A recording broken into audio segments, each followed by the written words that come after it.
hearing that boop sound. I don't know what's causing that. So, hello, both of you. Welcome. I'm not hearing a boop sound. Okay, so it's probably coming from my desktop and isn't quite loud enough for the microphone to hear it. That's good.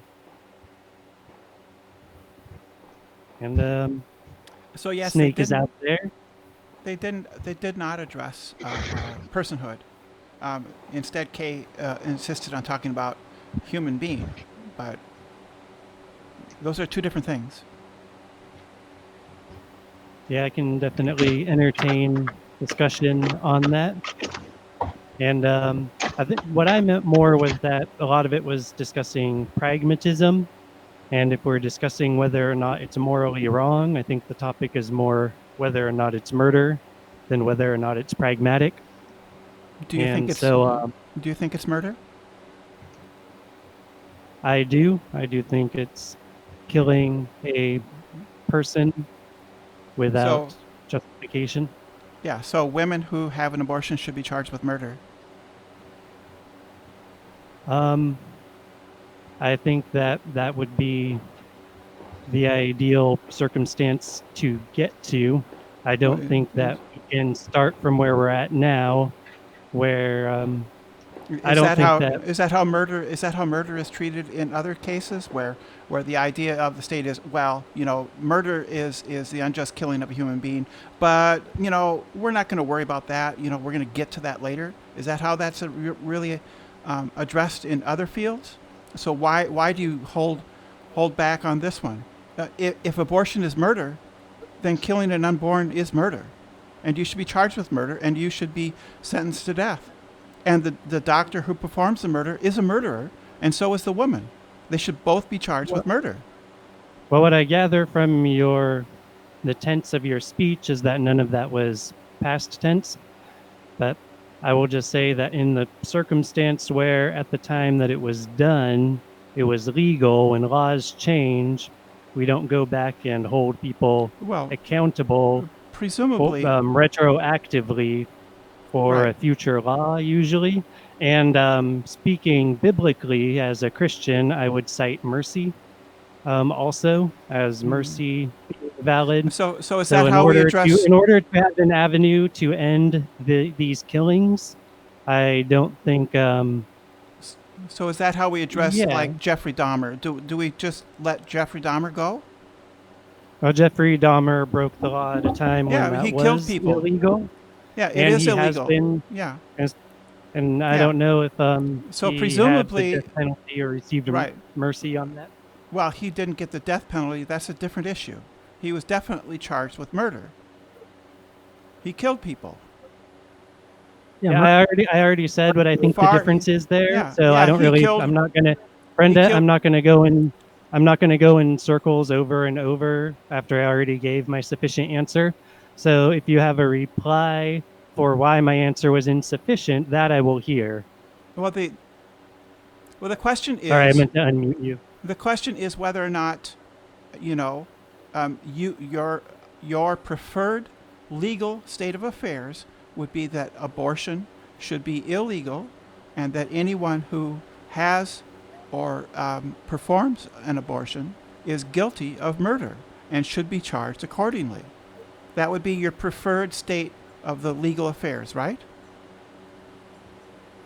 Yes. So I'm not proposing retroactive prosecutions after the Yeah. law has changed, but I am proposing the change Yeah. of law.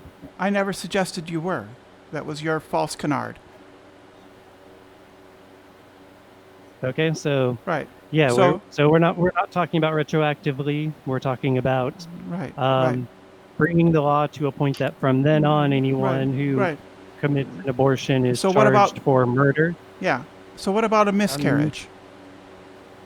Miscarriages are not abortions, and also You can induce, if there a is miscarriage. medical and if there is medical necessity, then that's also another topic. Um, Oh, because we're there are medically necessary murders? This is a new concept to me. How can there be a medically necessary murder? Well, it could be medically necessary that one or both of two people die, and there's no way to prevent that. And Yeah. if that's the case, then that's not a matter of murder. That's a different type of killing. Are you Um, essentially saying it's like self-defense? Am I saying it's self-defense? No, I'm not saying it's self-defense. I'm saying that You're killing to preserve your life, if because that's justified. what I am saying is that medical necessity is a different topic than when there is no medical necessity involved. So it's So weird. It's weird I'm, to I'm think not that there's claiming. such a thing as medically necessary murder. That's just weird to me. Well, like I said, that is a different topic. That's the entire point I'm making. And so I would like to stay on the topic of on Well, the topic on the topic of abortions that are not medically necessary. she And then makes a if good we have point. time afterwards, it would be nice to get that deep into the discussion. But I don't see a reason to prevent the discussion, and I'm not going to allow the discussion to be prevented. So we will start by discussing non-medical necessity, and then if we have time afterwards, we'll dig into that side issue of what medical necessity, how that affects our thoughts on the matter. Well, if I could add real quick, if it's not self-defense, it's kind of like killing the patient next to you for their liver. It is a medically necessary murder, but it saves a life. So if it's not self-defense, then it has to be some other type of thing. Yeah, if we have, I mean, that topic is more difficult than the topic of abortion than most abortions. So being that it's one side topic and it's even bigger than the main topic, I'm not willing to spend time on that until after we've actually addressed the Okay. topic. Well, as far So as the central top, Bodily autonomy. That's what you want to discuss more? I don't know where bodily autonomy comes in. That's not really the that's way a common. That's a I- That's a common argument. That's a common argument. Yeah, I understand that basically the other people reason. use that argument. It's just that we own ourselves and other people own themselves, and people have a right to live, and we have laws around that regardless of whether or not they are able themselves to defend their self-ownership. So like a toddler is not able to defend their self-ownership, but because we recognize their self-ownership, we have laws protecting toddlers. So for me, self-ownership is the more direct way to discuss it. Bodily autonomy is just an abortion promoter don't think that- tagline. I don't understand where that really fits in. I Well, I don't think the think. question is, does the fetus have bodily autonomy? Okay, then what's the definition of? Because, like I said, I understand self-ownership and I understand the right to be alive, but bodily autonomy is something I've just heard abortion advocates use to defend something that's false. Really? Well, it's what So I you used would have to explain to me what a bodily autonomy is It's a as very something common- that I recognize. It's a very common It's argument. what I used to defend. Yeah, it's what I used to defend libertarianism. But Brenda, you wanted to talk about when someone becomes a person, right?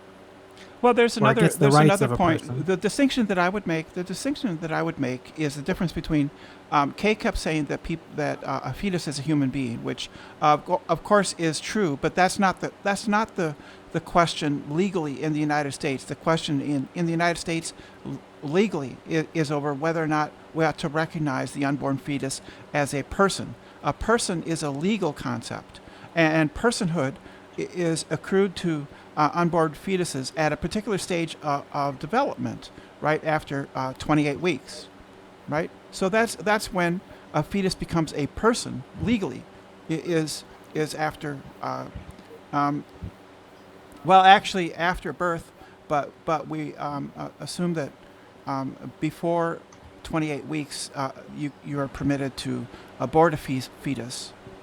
right? Because it's not technically a legal person. So it's about personhood, not So about I being a guess human. the real question then is, how are you defining what is and isn't a person? Are you using legal justification, or are you using some other moral system of justification? If we're basing our values on only what the law says, I think that is a very dangerous way to approach things.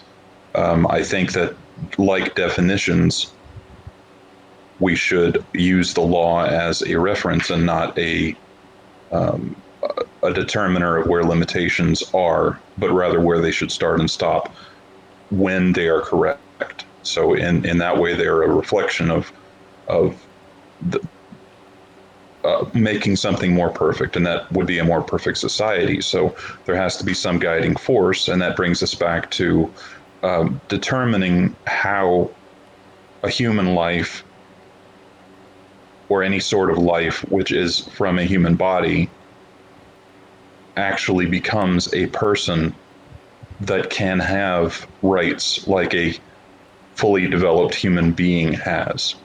At some point, that development occurs. The question is where and when. And I don't think that we can just appeal to the law, because while you guys were talking, pardon me, you all, I don't want to assume that everyone I'm speaking to is a guy. I just use that in the vernacular. According to the Department of Justice of the United States, murder is the unlawful killing of a human being with malice. So, at the very least, if someone is aborting a fetus, it is manslaughter, not murder, under the law, because you're not killing with malice, you are killing without it. But it's Therefore, lawful. at the most, it could be manslaughter. It's lawful. Yeah, It's right. lawful, therefore But it's what not I'm killing saying at is, all. It's lawful, so it's not killing at all.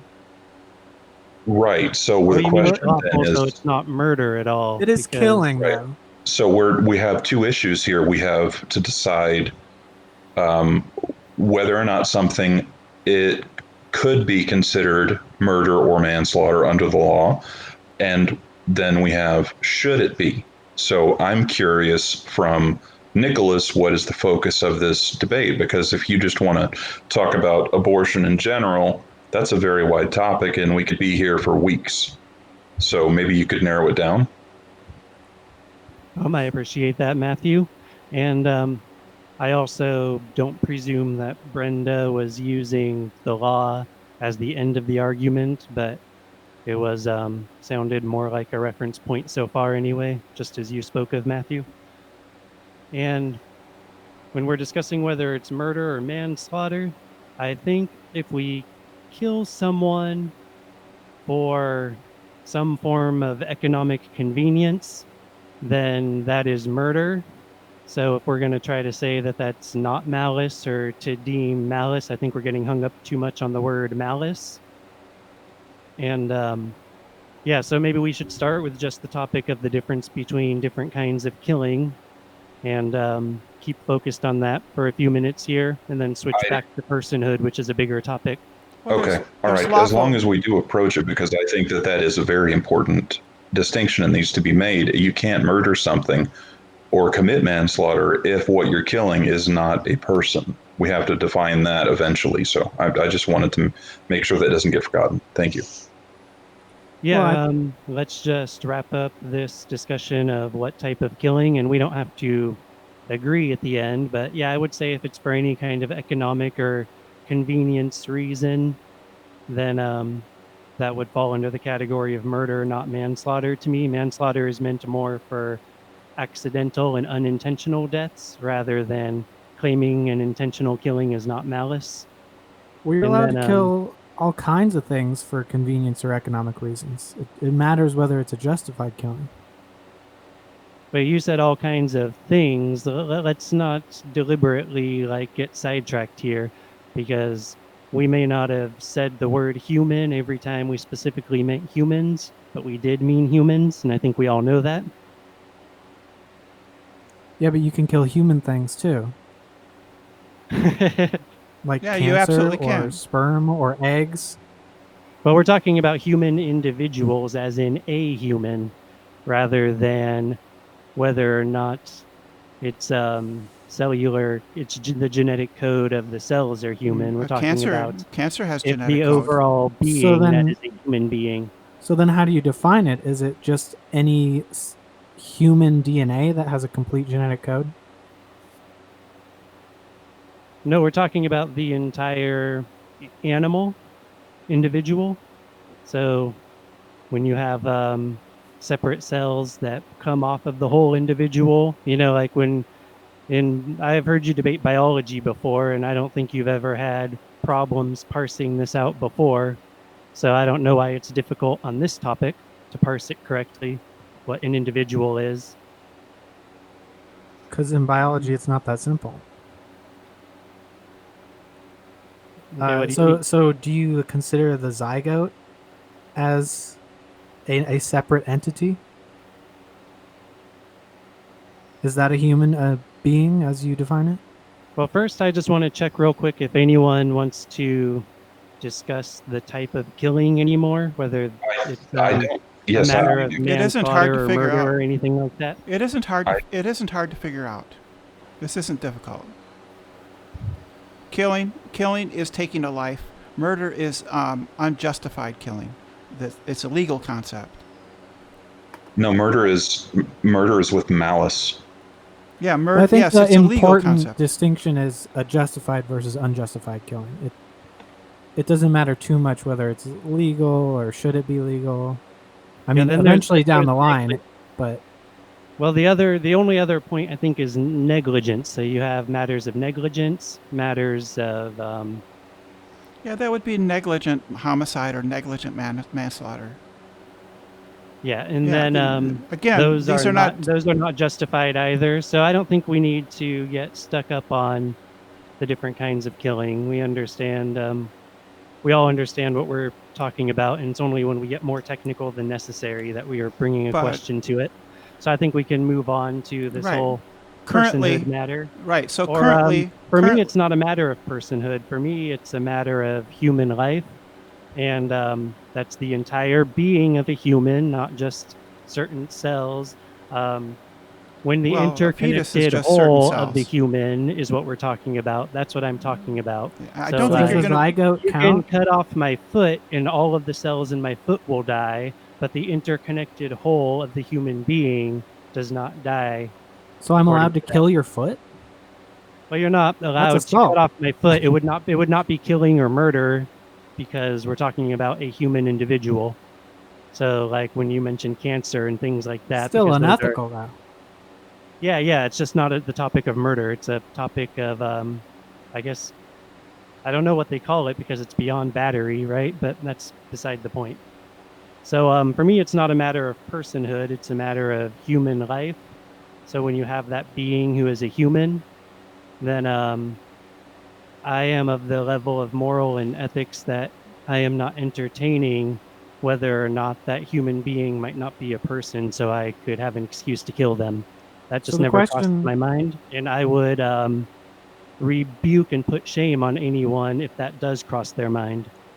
The question is, where does that start? At conception, when the human being begins.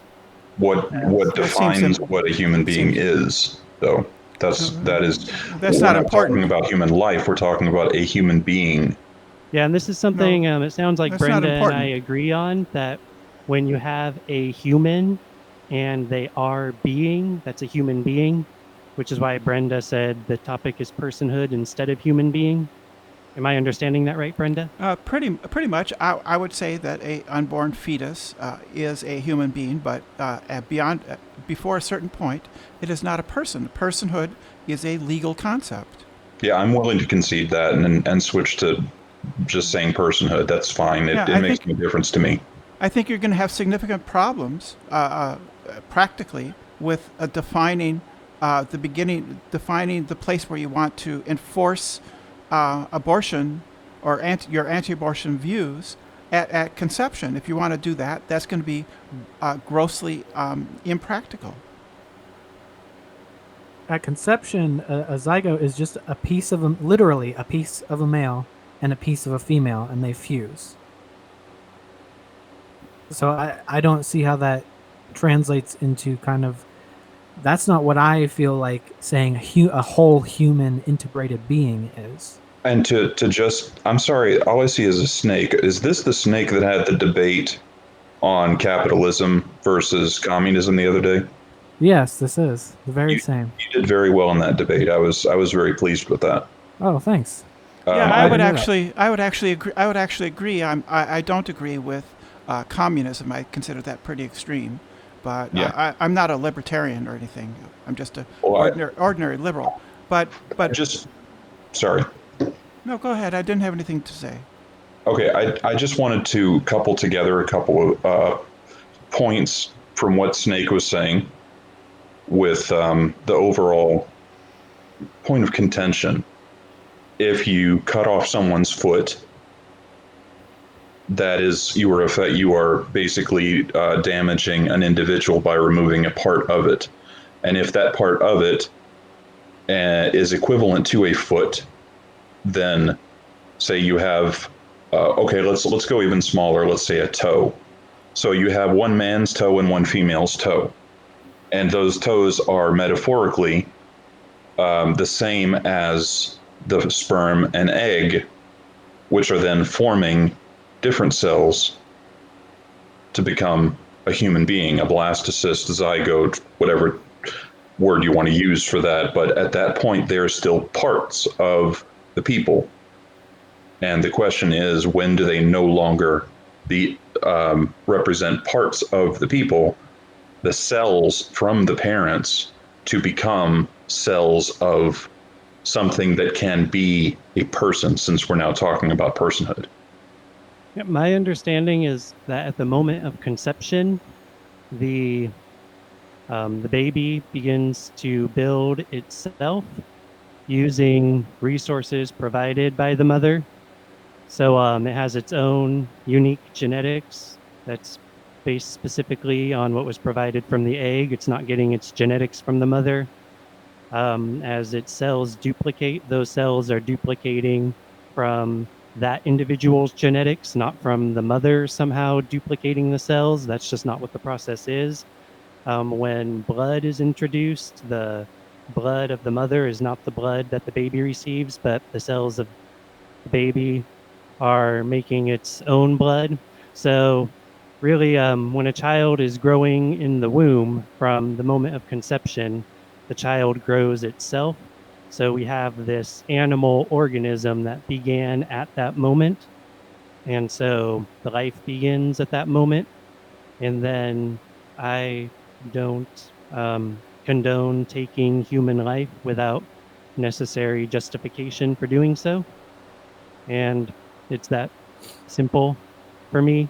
And someone would have to make a very compelling case to put me into the place of taking human life because I'm going to somehow judge who's a person or not. Like in my belief system, the truth itself, which we call God, we have lots of names for that, you know. You guys know that we believe Jesus is that truth itself. But whether you believe it's Jesus or not, it's the truth itself that is the judge of when someone is a person. And I don't need to take that judgment on myself because I can just let human life flourish as much as possible. That's not how truth works. But I mean, from our perspective, it's a process, right? It's not. It seems like you think of it more like black and white, off and on. It at this moment, it is a fully human now when its two components just a second ago were separate cells. Now that they've fused into a single cell, all of a sudden it's fundamentally different. Yeah, at that moment, a process begins, and that process did not begin before. So I see no problem with saying that we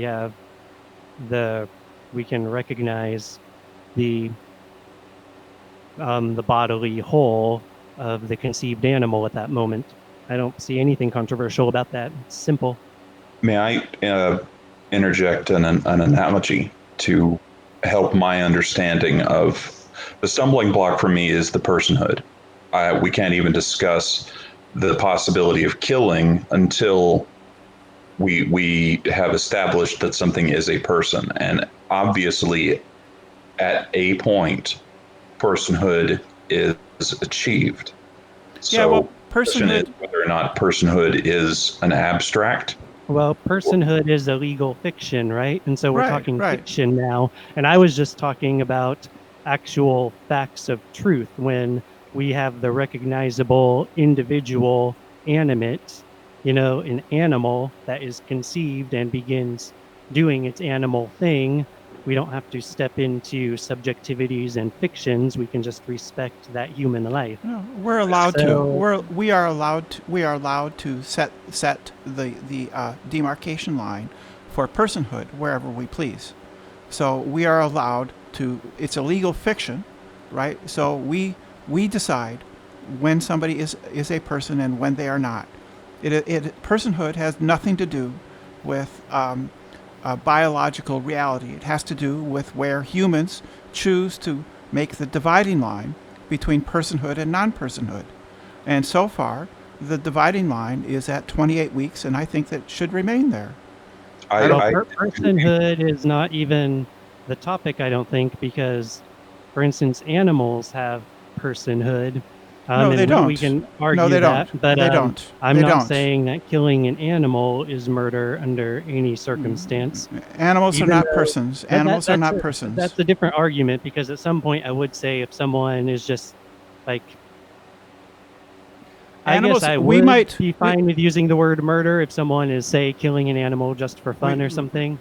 we But might choose. Humans might choose in the future to give limited personal rights to some animals, and I think that I would be willing to consider that. I think certain primates and certain cetaceans possibly ought to have limited human rights, right? Maybe we should do that, but that's for us to decide as human beings. It has nothing to do with the real world. I mean, it's simply a fiction that human rights, things like freedom, being against slavery, being for the rights of people of color or women or other people. These are things that humans grant to each other. They have nothing to do with the physical world. They are things that we do socially. We're choices that we make. I think the question is whether these choices are rational or not. Yeah, I think Snake is making a good point there. And let me just tell you what I think of personhood, because the word person means fourth sound. So it's a sounding fourth. And then the question is, a sounding fourth of what? Because obviously that's a rather poetic way to come up with a word. So when I was still without Christ and a sinner, I was a different person. And I fundamentally, and I mean fundamentally, changed when Christ made me alive. I became a new person. So that person died, and that level of death is more significant Wow. than a bodily level of death. So You- this is you- how real personhood is to me, is it's more of a valid reality than bodiliness. You're a And, So different in a person. way, you killed a person. Actually, yes. well, Christ killed the person, and I'm glad. You must lose your life in I think order to gain that's it. a metaphor. I think that's more of a metaphor. I mean, because Oh, yeah. technically, I mean, it's you're a different spiritual, which person. is not the same thing as metaphor. No, it's a metaphor. You're a different person than you were last Well, night. You were a different person yesterday than you are today. Oh, Brenda, the only thing is that as far as discussing Bible interpretation, if you don't claim even to believe the Bible is fact, then I'm not interested in your interpretation and I'm not going to entertain it. So you can discuss what you think about personhood. That part of it was fine, but when you insisted that the Bible is saying a metaphor, I don't want to waste time on your opinion, because without believing the Bible, it's impossible for you to have given it enough due diligence to be worth me listening to. you know, We try to keep everything on a level of good faith and just all assume we're here to talk about something that's important to us for whatever reason, and no matter what our beliefs are. We're trying to get to the bottom of what is and isn't the case about the morality of legal or otherwise abortion and what we should do with it. Well, I'm personally an atheist and I believe that the Bible is false, but that has nothing to do with abortion because it's something that actually impacts the world in a very real way that anyone can have as part. I mean, we all had mothers, fathers, sisters, brothers that could have been aborted. My wife had a child that was very premature at, I believe he was around 22 weeks when he was born, and he is now 19 years old. Now, according to the law, he wouldn't have even gained personhood or being a person until 28 weeks, which means that the first 6 weeks of his life, he was not a person, which obviously there's something wrong there if our technology will support a baby that is 22 weeks old or 21 and a half or whatever he ended up being. If he can survive from that, then he is sustainable. And I think that we have to revise what is and is not legally considered personhood, and therefore when you can apply legal ramifications to killing a newborn child versus killing one that is just on the inside of its mother's belly. There is a point. I disagree that it's at conception for biological reasons, but we have to come to some sort of a realistic, pragmatic conclusion about this, and that's what I'm most interested in talking about. I hope that that's okay. Well, and there are different Christian interpretations on abortion too. So the religion itself doesn't seem that relevant here, because Well, I would even if it speak was, it would be the religion would be correct based on biological reality in the first place. So that's the fundamental aspect that we should be looking at anyway. Well, I was speaking of my perspective on personhood and referencing the Bible.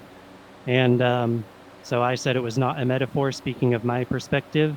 So I guess that was a big part of the problem of insisting that it is a metaphor, is that was like removing me from the discussion, basically, because I was discussing my perspective, and my perspective is that it's not a metaphor. So and that's yeah, actually kind of interesting. I was just being defensive of being able to communicate what I'm saying. No, that's And okay. that I'm not interested in like a totally non-expert correcting what I was saying about my perspective of what Scripture says. But I was not trying to do anything that would shut down the discussion outside of that. I was just defending that I'm expressing how I view personhood in this conversation about personhood. So I was a different person, and now I'm a new person. And what Brenda was saying about becoming a new person every day, I think that's relevant to the topic. Yeah, I I think that's actually on that, Brenda, at all. I think that's actually a really interesting example. Like I was saying, it's a process. Are you a fundamentally new person from day to day, or is it like this process of small changes over time so that you can compare 2 points where you can be like, okay, I'm a different person than I was when I was 5 years old, but am I a fundamentally different person from who I was yesterday? I accrue changes, and it's kind of like this between a zygote and a fetus. It's like where there's no sharp dividing point. But then there can be sharp dividing points. The difference between when you have not the full human genomic, entity, and it's not multiplying itself to become towards a full adult human.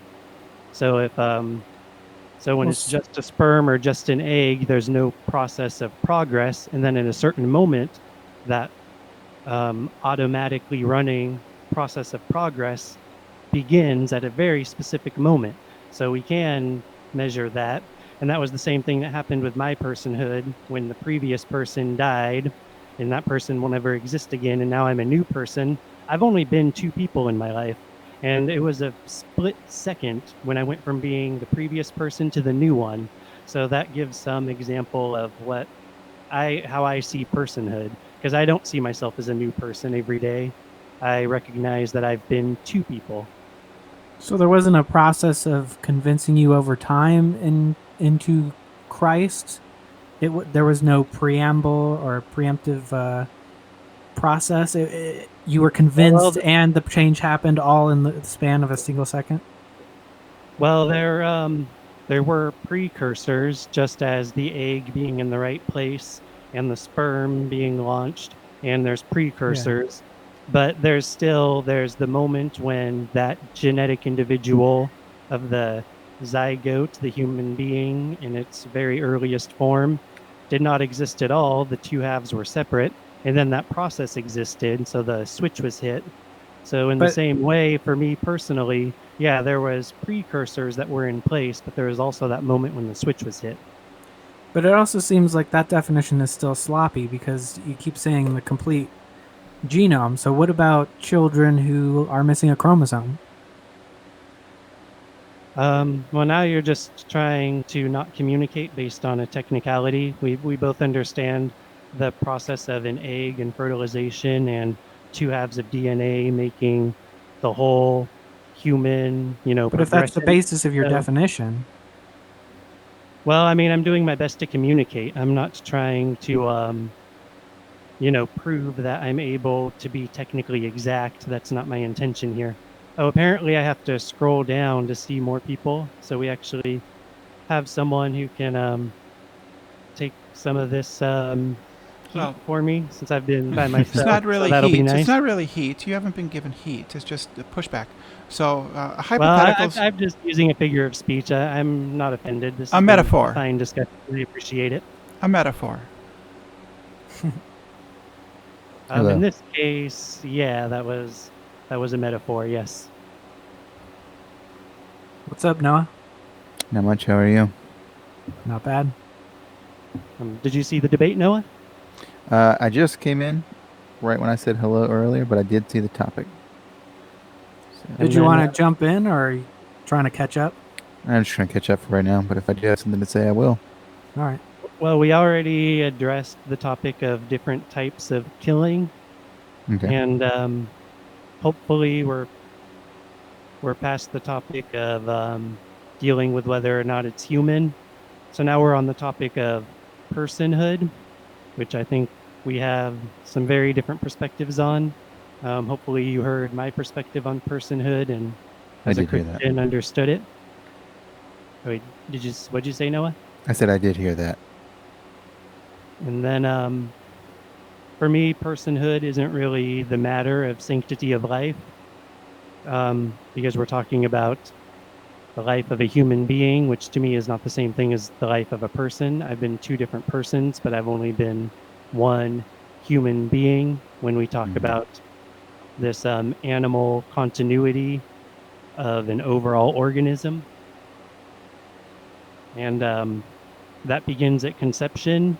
And for me, I'm not looking for any excuse to be allowed to end that based on how I might define whether or not that life is worthy of being kept alive or not, which is what we're talking about with the legal fiction of personhood, I think.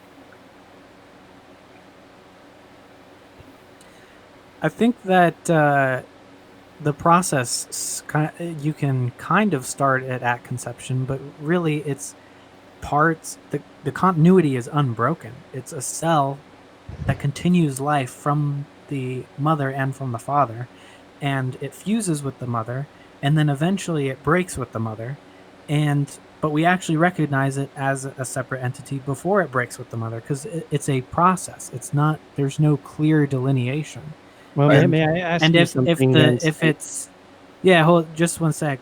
If you're saying that the clear delineation is at the point where the two cells fuse, then it would seem that if we have a child who is born with less of a chromosome or an incomplete genome, that kind of throws off the definition there as well. Well, I was making it, I was defining it based on when that process begins autonomously. I hope autonomously is the right word, that it's automatically the individual progressing itself towards its mature state that we know as an adult.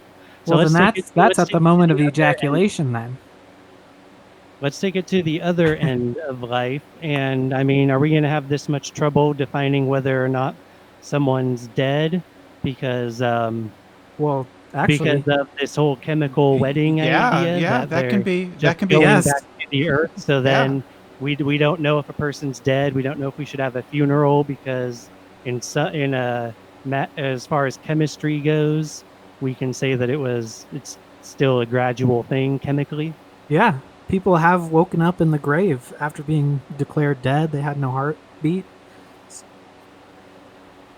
I think that the fundamental issue here, whether you believe the Bible is true or not, whatever your position is on personhood, whether it's at conception or looking at it as Snake seems to be doing, as a continuous process of life functioning in various ways, I think that the fundamental issue here is whether or not we can realistically assign a point of delineation based on the biology alone where a person is made. I think the problem there is that person is also a fiction. It is an idea, an abstract that we are assigning to a collection of other things. So if you're saying that the person is the collection of the cells that are forming a zygote at the moment of conception, then that is your definition of a person, including the process and all of the resources that are going to eventually create a baby which can be born. But I think that it requires more. There are more processes, there are more parts involved in the collection of that umbrella term, and it's like saying economics. You're actually talking about all the money and all the transfers, the interactions, the day-to-day movements from physical space that people are making. It's all a big system. So when you're talking about personhood, you're talking still about a system, because a body is a system. It's all parts that are working together as a whole. So at the point of conception, you're saying that the zygote that is created from the man's sperm and the woman's egg is a person. But you're also, it seems to me, and I don't mean this in any way as if you're being disingenuous, but it seems like you're adding in the amount of time and the eventual product that will result from the zygote. You're adding in all of the next, say, 9 months or whatever period of time that would be before the baby was born, as part of what is essentially initially only a couple of cells. So the person is an incomplete. It's adding ideas to the biology as well as time, the passage of time. Does that make sense? Yeah, Well- I think I was pretty clear that for me it's not about personhood. I did describe using examples what personhood is to me, I but definitely. for me it's about human life. Well, and to add to that a little bit, between a third and a half of all fertilized eggs do never implant and just get washed out. So is this like a serious, like half It's a of Holocaust. pregnancies by your definition? Yeah. That's a Holocaust. Then we should raise miscarriage to like unbelievable amounts. Um,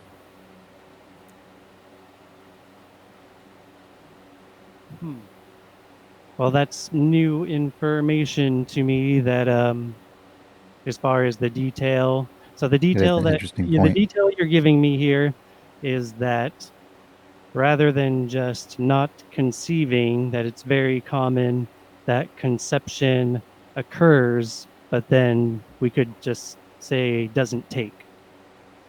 Yeah, Is that what I'm hearing? Yeah, they fail to implant into the uterine wall. That happens rather commonly.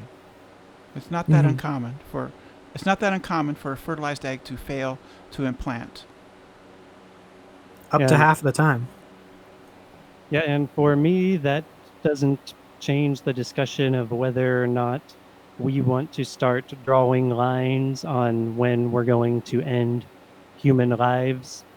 I don't think that we can avoid that. I don't think we can avoid making uh, uh, an arbitrary decision by humans as to when we are going to say that a unborn fetus is a legal person.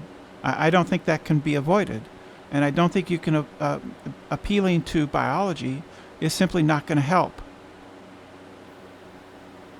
I think appealing to it's- scientific facts can help us make that decision, but it's not going to be decisive. I'm not sure. Maybe not. Maybe I'm wrong. Well, yeah, the discussion about when we should or should not um, hold a life as, I'm just going to use the word sacred to keep it simple. So, like, how I'm defining sacred in this context is, murder is a crime because we consider all lives sacred. So the word sacred means set apart. So they're set apart Yeah, as something we're yeah. not allowed to destroy. Like you can Actually, destroy an actually, empty I beer agree. bottle or something. I agree. I Yeah, okay, actually so agree that once somebody is a human being, once somebody is a person, which we should respect that person and treat them accordingly. I'm against capital punishment for that reason. I don't think that we should go about killing people who have committed crimes, even heinous crimes, right? I don't think so. So, and I think that we should hold people, human beings, persons, sacred, and that there should be consequences in the government for that. For instance, we should have laws that respect the rights of human beings. But the question of when we decide a fertilized egg becomes a person is going to have to be made by us, and I don't think that there's any way to avoid making a difficult decision. Well, it's kind of like if you have the frame of a building, is that a house? What if you just have the concrete foundation poured, or is a house only when the final nail goes in? I think it's somewhere in between. Same with a human or anything that is a developmental process. But there's no line where you can say now it's a house. Well, it's put in philosophy as the problem of the heap, which is you can have one thing and then you have two things and three things, and at what point does a pile of individual things become a heap or a collection of things? And as far as I'm concerned, it's simply an arbitrary distinction. How many hairs on your head do you have to have before you're bald? If you have one hair, would you say you're bald? Or is it 2 hairs or 3 hairs or 1,000 hairs? At what point are you bald? And that's just going to be an arbitrary decision, right? We're not going to be able. There's nothing to appeal to. We just make And a if we could- choice.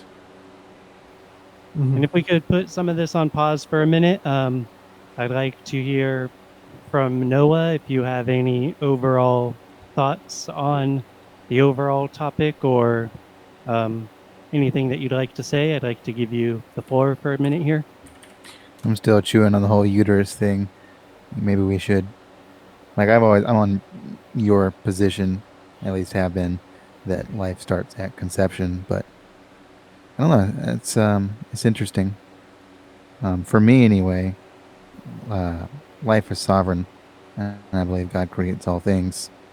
So I don't have a problem with the conception thing, and I feel like if it is indeed a Holocaust, then that's the will of God. But I don't have that's a neither here problem. nor there. I don't have a problem. I don't have a problem with saying life begins at conception. Well, actually, life continues at conception, Mhm. right? I don't have a problem with that. Yeah, it is But- alive. Yeah, the question is, when does it become a person? When we say life begins at conception, we're talking about an individual human. So for instance, we know that like even though my life is a continuation of my parents' lives, my parents and I are different individuals. So when we say it begins at conception, we're talking about an individual. I don't think we need to complicate that, do we? Well, it is complicated because it becomes a part of the female's body. Well, I mean, in context of what Brenda was saying about continuing as opposed to beginning, like if we're saying it's continuing, then we're saying I am my parents, and we're saying that like we can't, whether Well, we're discussing it personhood wise or biological wise, if we can't say begin, then it's like we can't recognize that I'm a there's separate individual. there's a real sense. There's a real sense in which that's true. You are a continuation of your parents. You have the phenotypical traits inherited from your parents. They came from your nose, your eyes, your ears, your skin color, your whether your hair is straight or wiry, fat distributions, bone structure. All these things come from your parents. So you are a continuation of your parents. There's a sense in which we want to say we're individuals, but there's a sense in which we're not. I mean, But that's there's also a sense in which we are. sure. So I'm just saying that when we say begins at conception, we're talking about the biological individual, is what I'm saying. Sure. I'm not denying that there's another perspective to take. I'm just clarifying communication so that we can hear each other and keep talking. No, I understand. Nicholas, I'd like to just ask you to clarify something, if I may. Yeah. If we're speaking of biology and individuality among other members of our species, could I make analogies with animal species or plants, or just to compare one type of life to another and how they are unique from each other? Or is that something that can't even be used for this sort of classification of personhood and individuality for you? Because of your... Well, I was only clarifying what we mean by when we say life begins at conception, because I agree with Brenda that you can say life continues at conception. So I Okay. was just clarifying that one piece of communication. That's all I was doing with that. I'm just asking, like, to help communication. If I were to make an analogy of like a tree being part of a forest or a human being part of a society, the analogy that would be drawn from that is that the individual is smaller pieces of a larger whole. And if we're saying personhood is in the same way that we generate legal fictions for the law, abstract ideas are, in a sense, name tags that we're putting on something where you've got a cluster or a group of things that you're then calling something else. Yeah, as Christians, we have an easy answer to that because humans are made in the image of God. Okay. And so Mhm. Christians disagree with you about Christians don't completely agree on the abortion issue. Plenty of Christians think abortion is just fine. well, I'm not really. I'm here as an individual who follows Messiah, and I can speak on my behalf and on behalf of God and on behalf of Messiah. Their don't spirit think is that- in me. I don't think you I can don't have speak the on spirit. behalf I of- don't have this. I don't have the spirit of every person who calls themselves Christian in me, so that's not really something I can even speak on. And So, it's not what I'm here to do. Nicholas, Christian can be nominal too. Just because someone says they're Christian doesn't necessarily mean that they hold to the values of Christianity. yeah, but then we run the risk of straying into no true Scotsman fallacies. So Yeah, let's, and then we got to think Mhm. what defines a Scotsman. They've got to be human, male, and something to do with Scotland. So Christians are defined by something to do with Christ. So yeah, we're not necessarily doing a no true Scotsman fallacy when we say that some people are not Scotsmen. We're not doing a no true Scotsman fallacy if we say some people are not Christian. But I'd rather just avoid that and speak on my behalf and right. say what my perspective of God is, and you guys can argue with me and not try to straw man me with other people. No, Nicholas, I'm an old hand at this. I've been around for a long time, and I've talked to thousands of people. I've talked to people who believed they were God. I've talked to Well, now you're talking to me, and we're talking about abortion. I do not want to go on this tangent. It sounds like. no, no, I'm not going on any tangent. I am trying to emphasize that when I talk to someone about their beliefs, I'm focused on their beliefs, not what anyone else has had to say. So I think what would help for us to It was Brenda who brought up what other Christians think, and we were clarifying. right, but So That there's was just in. been a lot of clarifying going on here, to tell the truth. I'm just saying I don't think it's a slam dunk that if you're a Christian necessarily you are against abortion. I don't think that's a slam dunk.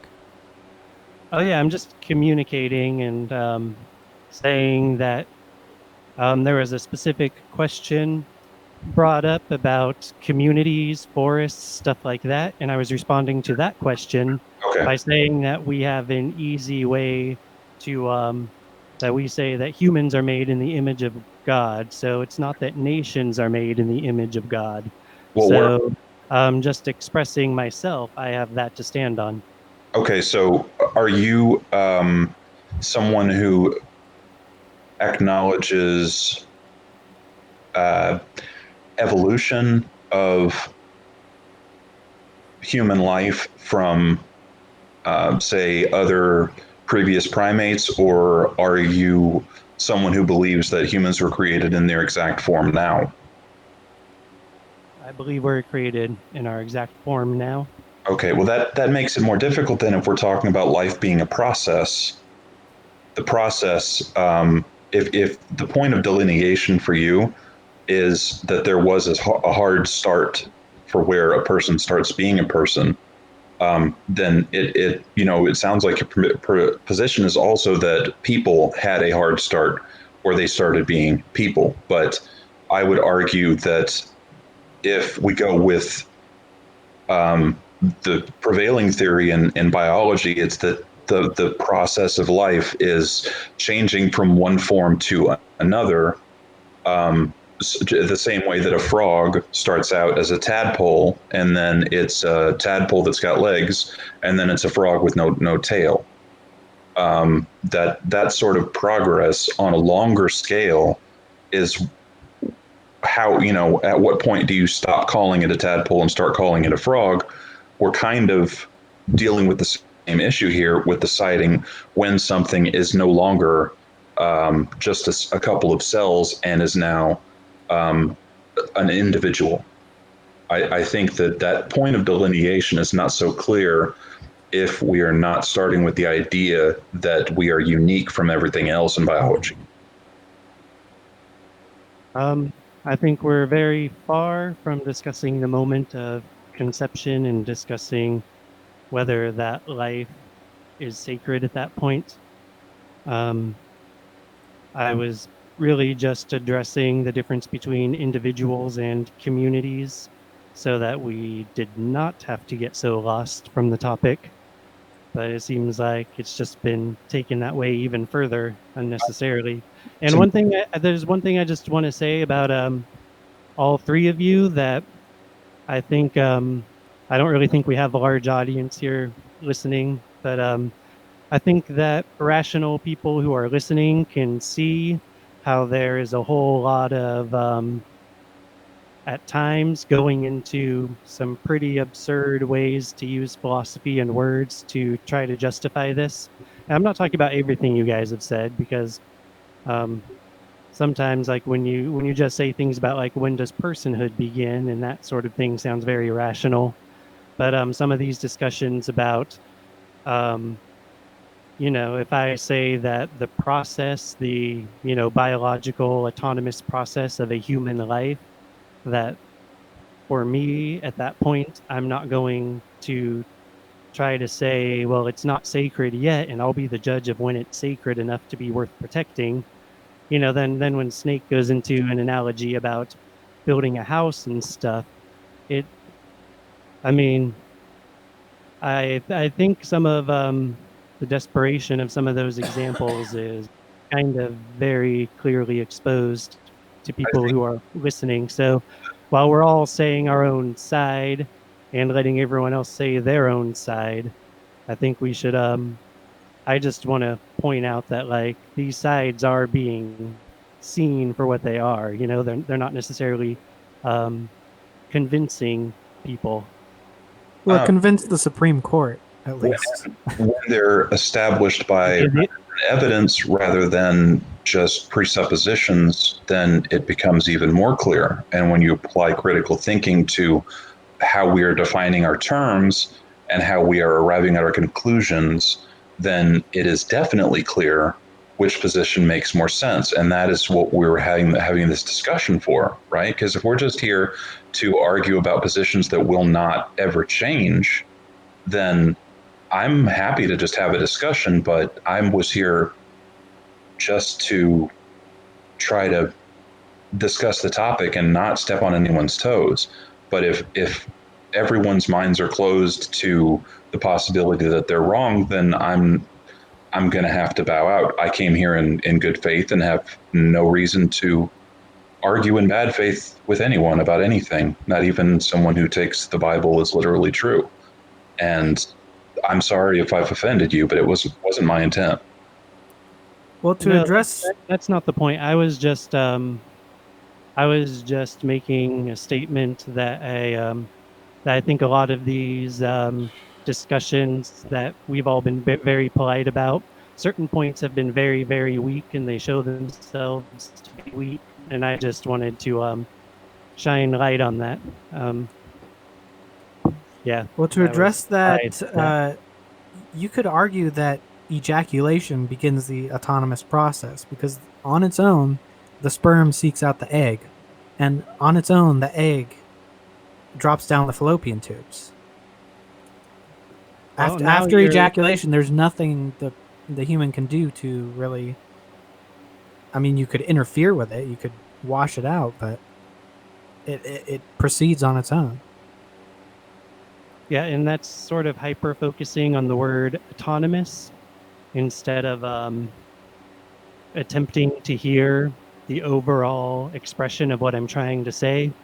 So, like I said, I'm not really here to prove that I'm so good with words that I can pin things down with perfect technicality.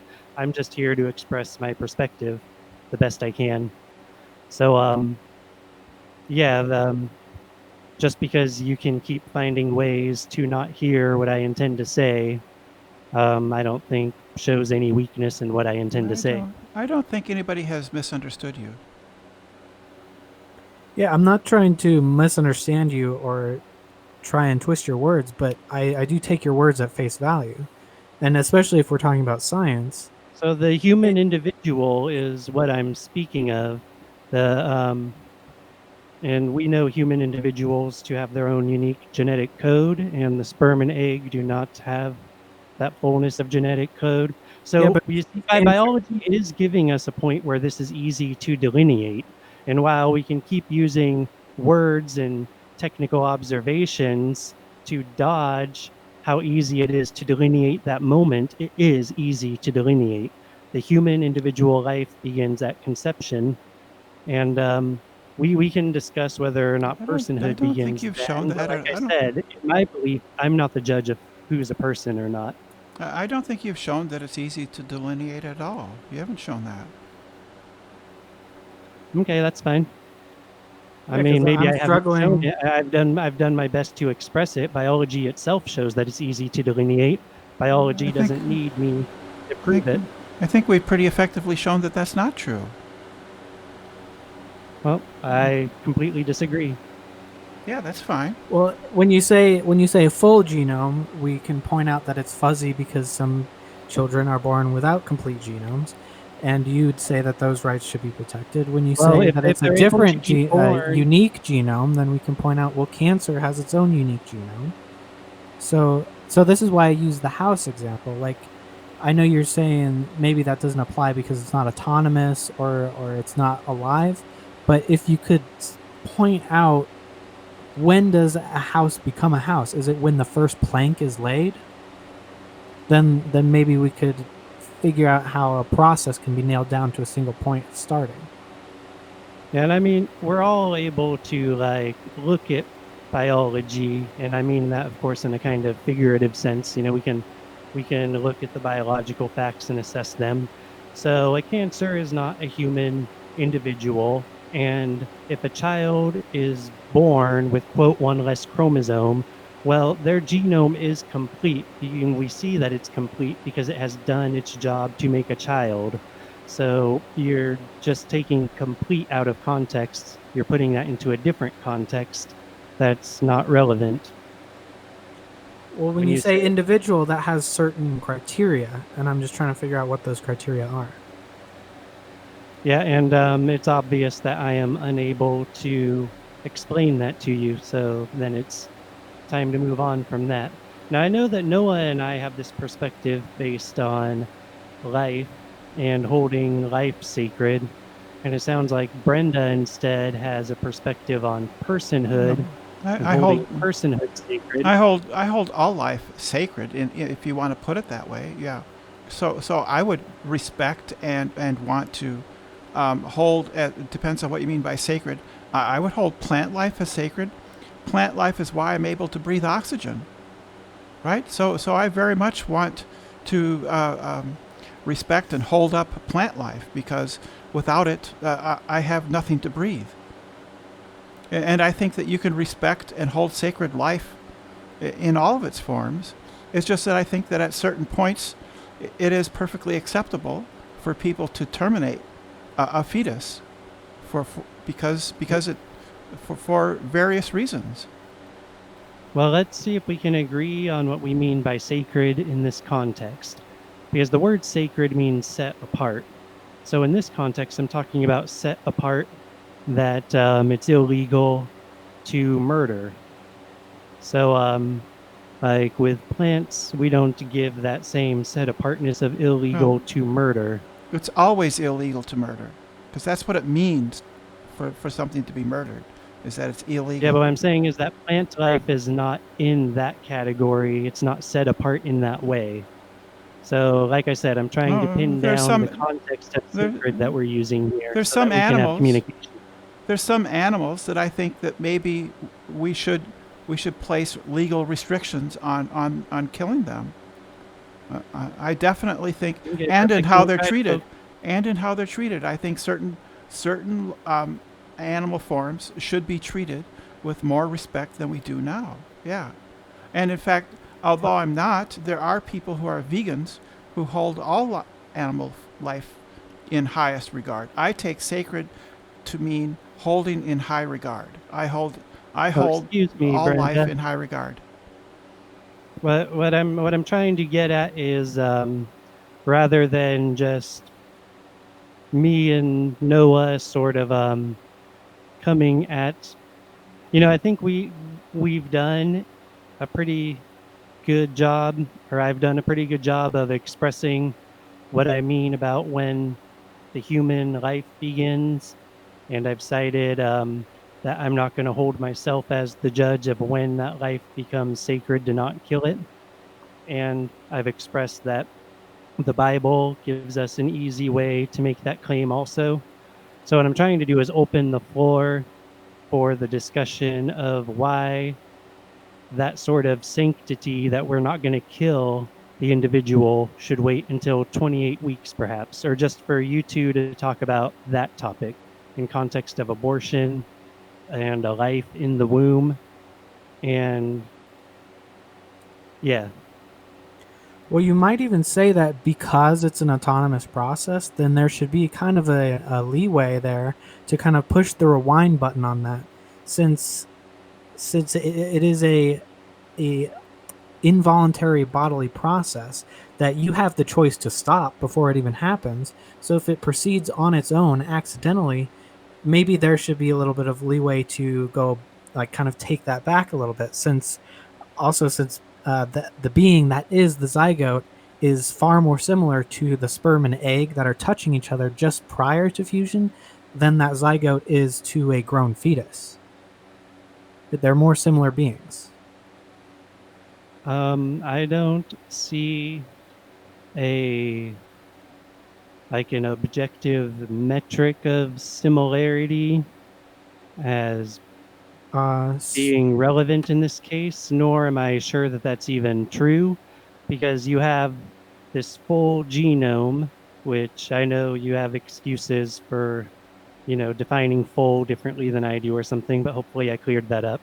So you have this full genome, and you have these cells that self-duplicate as cells of part of a human being, whereas sperm does not self-duplicate in that way, and an egg does not self-duplicate in that way. So I see the cells of a zygote as being very similar to human cells and not very similar to sperm or egg. So I don't even think your point is correct, even if Well, the whole fetus doesn't self-duplicate either, and a sperm has its own function. Maybe it's not duplication, but it does have an autonomous function of seeking out an egg. well, I'm talking about the similarity in the cells, because you're claiming that the zygote is more similar to the sperm or egg, but it gets We could just start with cell count. a type of cell that is much more similar to my cells than it is to what a sperm or an egg is. So I'm just going to say that you're totally backwards on what you think is more similar or not. Well, the only difference there is half of the genome is right outside the egg versus inside of its membrane. Like, so what if this is being very pedantic, but what if we're just talking about the moment in time where the two membranes are fused, but the two genomes have not fused yet? Does that make any difference to you? Okay, you're talking about nitpicking split moments in time, but this discussion of abortion does Well- not happen at that split moment that we can nitpick. It happens later enough that that's irrelevant. But you're saying that it is a split moment in time anyway. Well, a split moment in time in context, because we get down to it. The theoretical single quantum moment is the only time you theoretically can have that single split moment in time. So this is the kind of technical dodging that I'm honestly not very interested in what Brenda wants to discuss about personhood versus the earlier life before she would consider it a person. And that kind of discussion of human rights is something I'm much more interested in. I think we're wasting a lot of time nitpicking biology. You asked me how are they more similar, and that's how they're more similar, is because really the only difference would be like the position of their membranes. Because you're saying that if they're just touching each other on the outside, that's not a new human life. But after a couple of you were seconds, speaking about the zygote, and by the time it's a zygote, the two genomes merge, right? Am I misunderstanding that? So now you're changing the topic away from the zygote, which I never changed the topic away from the zygote when I was talking about similarity to which one? yeah, I'm saying is the zygote versus the moment before it becomes a zygote are more similar than the zygote and the fetus. Oh, so you're switching what it's similar to No? from... Okay, well, I mean, honestly, I just consider that irrelevant. And, yeah, I don't really know what more to say on that. Because you would say that it's fine to stop them, if you could, to separate the two that are about to fuse, but it's not okay to stop them between the 1 second where they actually do fuse.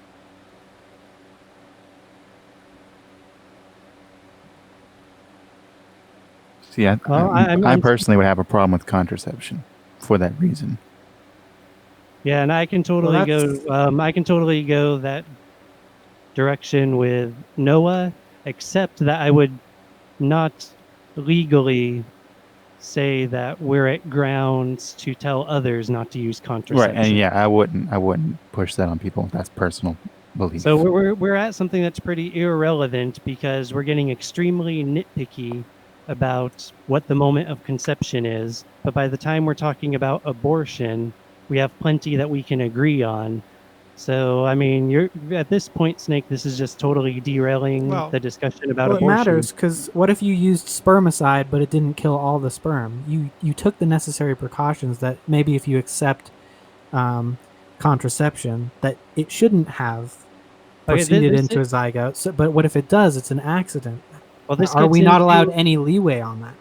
This gets into another topic that I do have plenty to say on. But first, like I've said a couple times now, Brenda still has stuff. It seems like Brenda still wants to express Oh, regarding know. personhood and life and stuff. Unless you feel like you've already No, if you wanna expressed how you continue- if you justify wanna your continue. perspective on that. if you want to continue with Snake, that's fine with me. I mean, it just seems to me that you're the one who's making the determination that life begins at conception, and you want the law to reflect that. And so I think Snake's questions are on point. Okay, and then, well, do you feel that you put forth a any kind of philosophical justification for your 28 weeks idea? Because I don't remember hearing that. My understanding is that 28 weeks is the current law, right?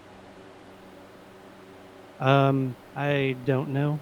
28 weeks after conception is the current law, is when abortions are, first, second, first trimester, it's 28 weeks, and that's when it's legally permissible to have an abortion for any reason.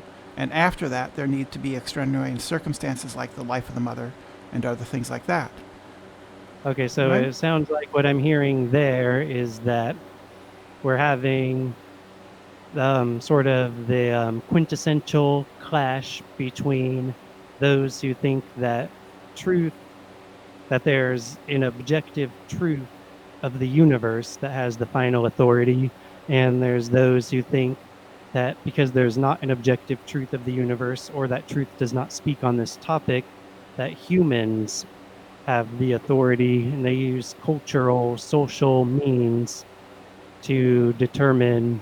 Yeah, I don't know I don't know when you talk like that what you mean, because truth isn't a person. Truth is just the property of a sentence. The ball is red is a true statement, right? So the statement is true. That's what truth means. There's no other meaning. There's no other meaning to truth. And this is the quintessential disagreement that I'm talking about. So, but what I'm talking about is that you're saying that there is not an objective standard for this exact topic. So you're appealing Truth? to No, there is. There is. humans together. Well, for the exact topic of 28 weeks being the moment, as opposed to 24 weeks or 32 people weeks. people have reasons, and it has to do with the development of the fetus, and that was all hashed out in Roe v. Wade and testimony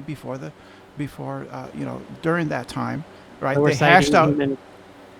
So we're citing human authority is where this philosophical justification comes we have- to its end. Yeah, we have the right. We have the right to decide. Yes, we do. Okay, so now that we established that, I think our side has expressed a few different grounds that we say life begins at conception, and we're not going to judge whether or not we're not going to judge to wait until later to make it sacred at some time. And then you have said that humans do have that right and role to make that judgment of when it becomes sacred. Yeah, I think we do. Yeah. Okay, and then what Snake was getting at is, well,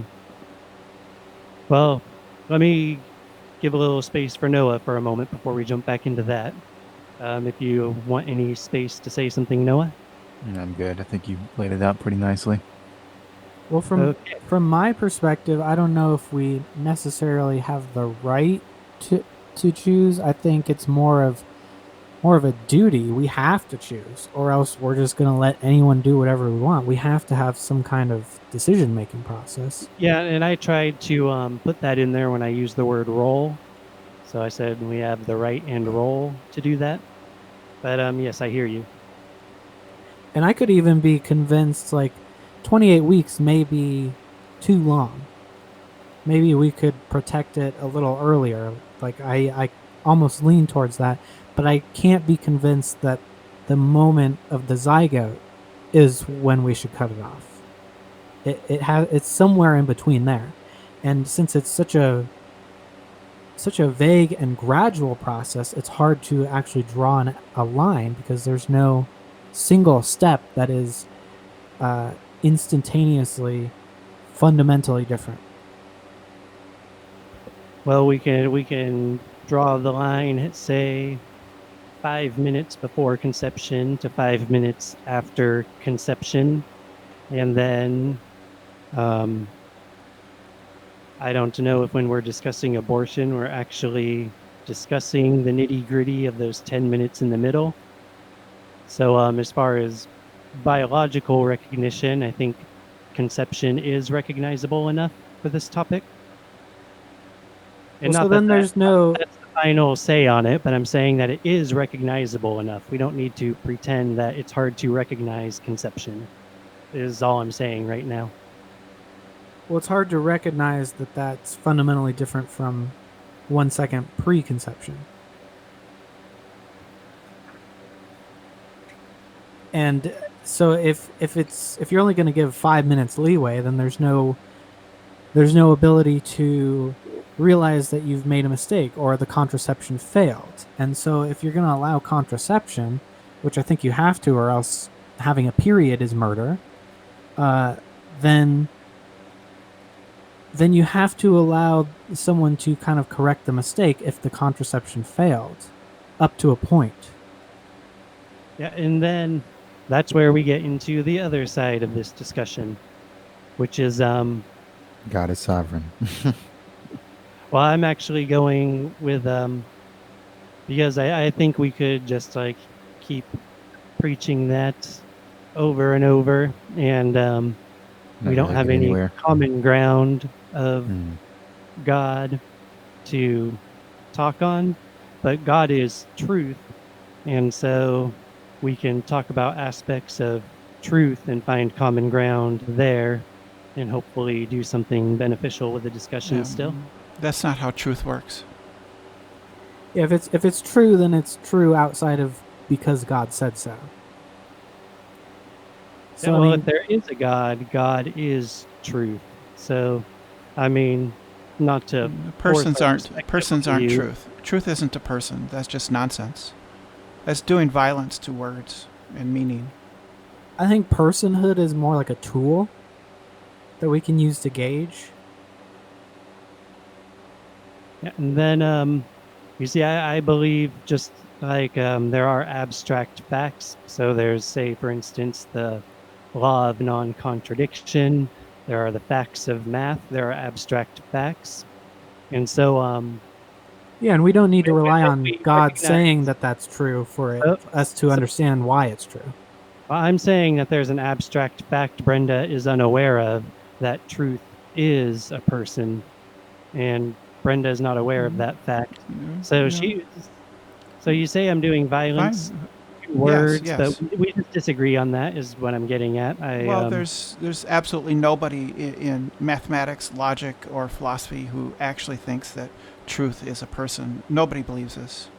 Well, I think probably almost every Christian who is in those fields believes that. So, I mean, there are people who believe that. That's just a false fact you stated.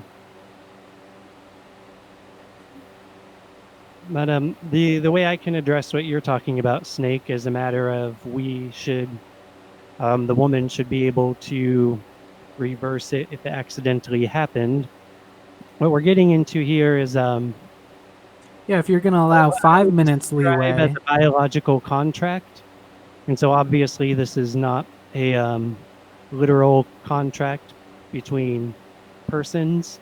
So contract here is a metaphor of sorts, and by this, well, and it also brings up the most, well, one of the most common objections is if this was not a consensual impregnation. yeah, and in the system of law that was given to us by God, rape is punishable by death, and but we would not punish, and we don't. Also, in the law that's given to us by God, we do not punish children for their parents' crimes. I think that's So, horrendous. I think that's a monstrous point of view, and I don't agree. Laws aren't given to us by God. Laws are created by humans to address human needs. well, this set of laws is given to Israel by God, Yeah. and Supposedly. and I know you disagree, but that's the perspective I'm speaking from, and so um, to think that that a woman can kill her child in response to a crime committed by a grown man who's the child's father, well, in our law that's not permitted because you don't punish children for the crimes of the parents. Well, that But is since it it's is only permitted.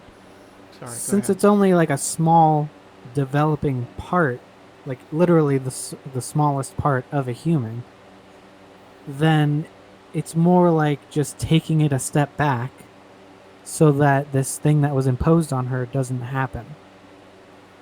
I mean, there's a lot of things we could do that we could find a way to describe them as just a step back, and then the individual an individual is killed by it. So, like, Why should why Like what? should well, I want to respond to what Snake is saying. Like, let's say I pick a stone up off the ground, and then it's a huge stone as big as I'm able to lift, something like 50 pounds, and then someone puts a baby under it, and then I just let that stone rewind back to the ground, just to step back to the ground. Well, really, I'm murdering a child. So a lot of these technical dodges are just completely irrelevant. But you could put the stone down without murdering the child. I agree that if you could take the zygote out without killing it, then killing it is completely unnecessary and ethically not justified. But Yeah, and I want to discuss all this. It's just like when we get into unnecessary tangents, like you can call it a step back. And I mean, that point is, I'm just saying that point fails. I'm not trying to shut down the discussion. And so what I propose is that there's why a sh- sort of I have a a question. biological. Yes, What- Brenda? why should a woman be forced to carry her rapist's child? I don't think that that's moral at all. The immorality is on the part of the man who raped her. Yes, The immorality is not on the part of having laws against murder. So his so we should desire. force. Go ahead. We should. Sorry, I didn't mean to cut you off, but we Well, should well, force. hold on We real should quick. force the rapist's actions to be worse over a long period of time. Well, my point is that anything that's tragic about this is caused by the wrongdoing of the rapist, and to try to say that because murder is illegal, But you're just, and I know that I'm jumping the gun on the definition of murder, but I'm just saying how this is an irrelevant point to our discussion. no, but you're just allowing his crime to continue. Well, I can't prevent everyone's crimes from having consequences. But we can prevent the fertilized egg from becoming a person. Well, except that then we would have to end human life. So now we have to talk Yeah, about. there's nothing wrong if- with ending human life.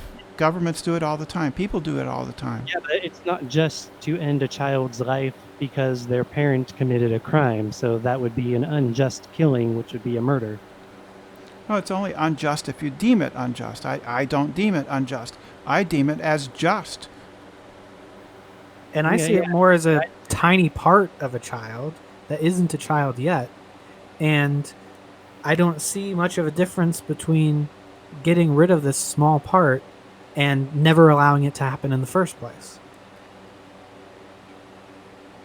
And then the small part. Okay, well, we've discussed about our perspectives on what's a human life or not. So I'd like to get into this new topic where you talk about the ability to undo accidentally letting it happen. So I see that that's very cleverly shaped that sort of approach to it, because if someone's just not even using contraception and stuff, and then they're going to blame the human who's created for being created, that's not right. So then we're getting into, well, what about when you actually do take the responsible measures? And what I say is that pregnancy is a risk of the sex, and if you are not willing to take that risk, then you have the option to not have sex. Well, actually, from the Christian perspective, wouldn't it be more ethical to create it than to not have created in the first place? Because under Christianity, you would just be sending it straight to heaven, and you'd be forgiven for any sins if you honestly repent for it. So I don't see how that's that much of a problem in the end, in the first place.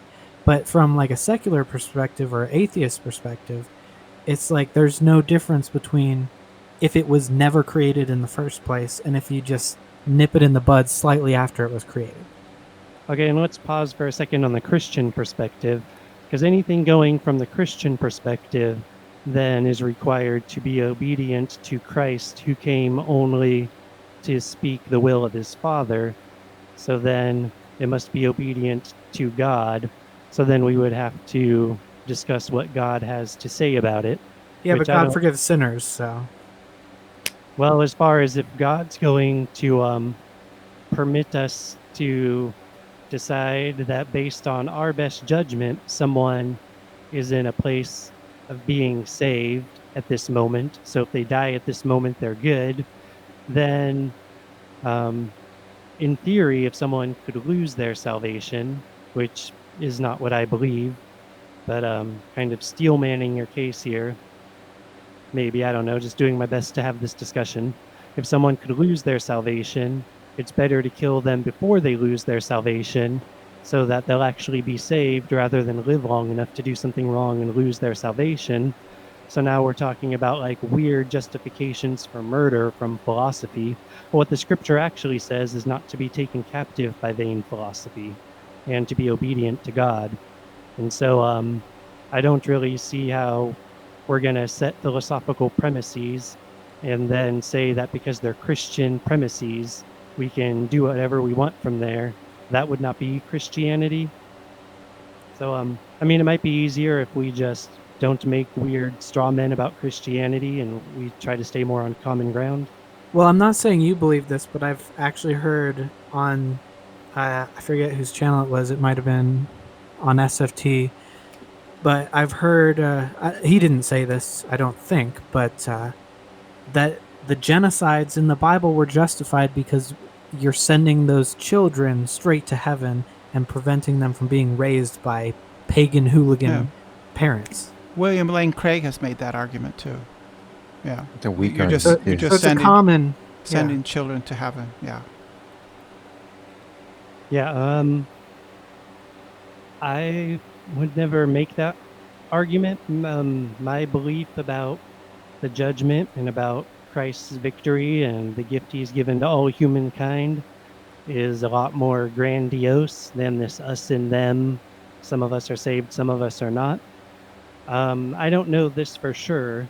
There's a lot of stuff in Christianity I would say I know for sure, but what I don't know for sure is that if everyone has a salvation coming, but my inclination is that they do.